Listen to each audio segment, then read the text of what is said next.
All right, this is number 8 from your quiz, 5.1, 5.2.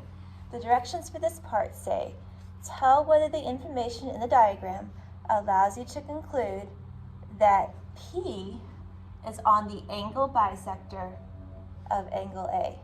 All right, and we have to explain your reasoning for that. So there's a theorem that we learned. Theorem 5.3 says, if a point is on the bisector of an angle, then it is equidistant from the two sides of the angle. So let's see what we know here. We have point P. We have to determine whether P is on the angle bisector of A. Now they have not drawn in the angle bisector, but we have to determine if we were to draw the angle bisector of A, would P be on that line, okay? So let's see what we know. We know that P is equidistant from the sides, okay? And when we measure equidistance, again, we measure from that point to the side of the angle where it meets at a right angle. Okay, so we've been given the right angles there, so we can check that off. And we know that it's equidistant. So it meets the two qualifications.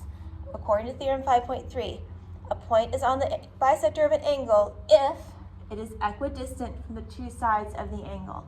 We know that it's equidistant because we've been given that this is the same distance from P to the side here, and P to the side here is the same distance, and it's at the point where it meets at a right angle, okay?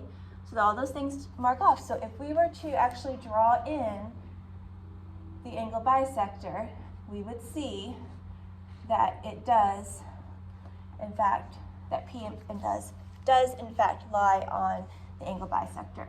All right, so your answer to number 8 is yes, P is on the angle bisector because it is equidistant from